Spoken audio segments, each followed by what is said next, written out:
Will Jet Airways get wings to fly once again?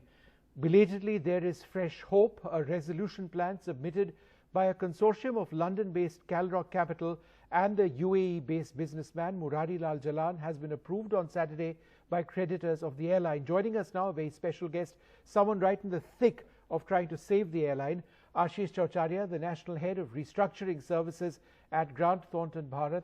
He's the resolution professional in this group.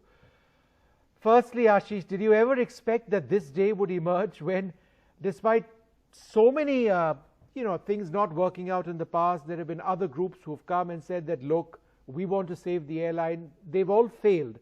But now there appears to be a situation where there's a great deal of hope. Did you ever expect this day to arrive?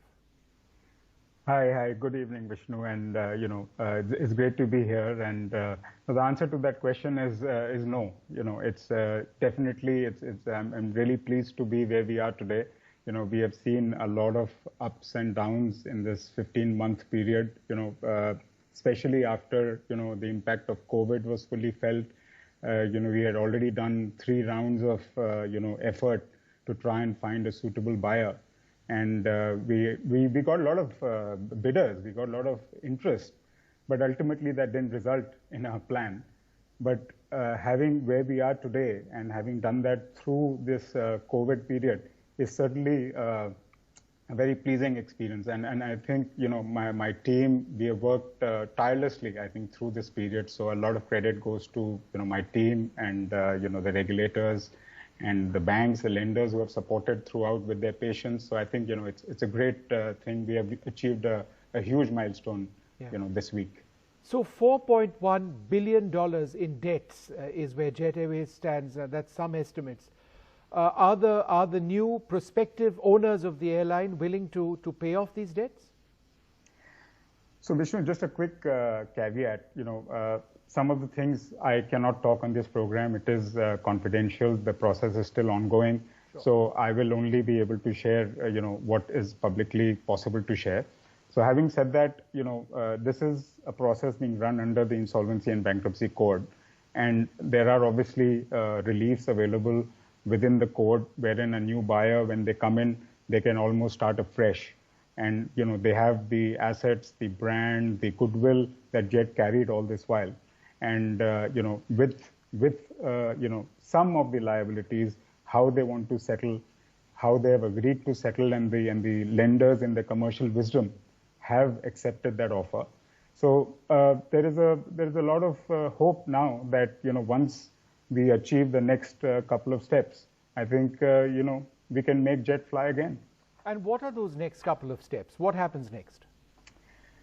So, as I mentioned, this was a very important milestone. I think the lenders have, cast their faith on this plan. They have decided in their commercial wisdom, and they have approved the plan offered by this consortium. As for the IBC, I think the next important step is to get the NCLT approval, which is a mandatory requirement, which is something which they see to ensure that all the process has been followed, the mandatory compliances are done. Thereafter, a very important step would be related to the slots. And that's something which, in fact, both the plans, to be fair, I can share that now. Both the plans have mentioned that they would expect that the slots which were enjoyed or that were used by Jet Airways prior to their suspension is made available to these airlines, because these slots are, are the most important one of the most important assets in the company. Aircrafts, can be brought in. Brand has been built over 25 years, but these slots are something which, are important rights, the peak time, the morning, evening slots which Jet used to operate on. So I think, we have been discussing off and on with the ministry.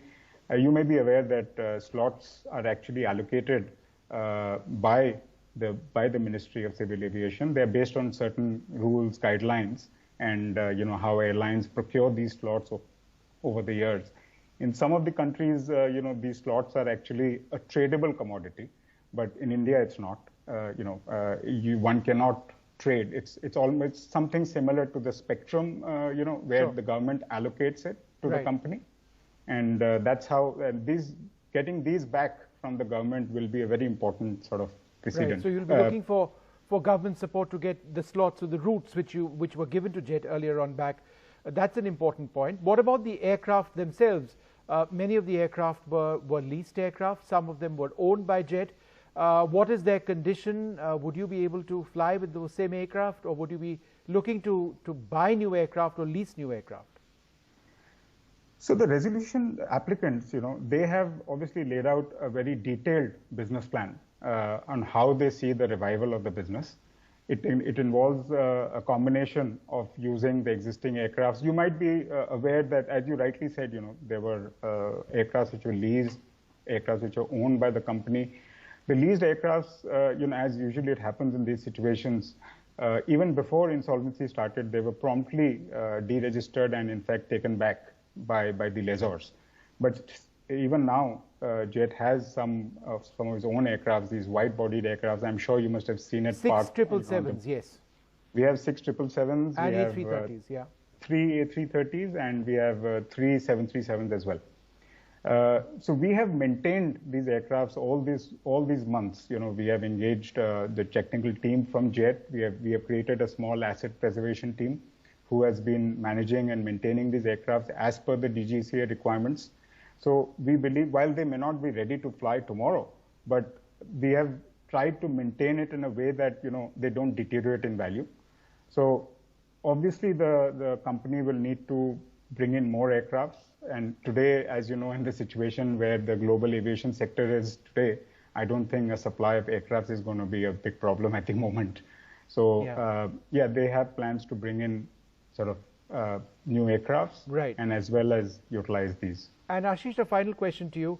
The crew members, engineers, cabin crew, pilots, people who've not been paid, or even if they have, what hope do they have of getting their jobs back? So, Vishnu, it is not a simple answer. There is obviously, when they fly the airline, they will need people. This is a service business. It was, Jet Airways had employed, when I came in last year, there were 12,000 people on the rolls of the company at that time. Obviously now they're much, much lesser than that because people have found other avenues and, other places to work. As they ramp up, they'll require more and more people. And, obviously when they start off, you don't need that many people to work with. But I think, they are going to look for the experienced people, the training, what the whole Indian public and diaspora, have loved Jet Airways for, the service that one could get. They want to bring it back to the same levels of glory. So without the people, I don't think Jet can, be the same. So I'm sure they'll be, looking for the right mix of people. Ashish Chhawchharia, thank you very much for being with us, and let's hope this plan does work through. Thank you very much indeed.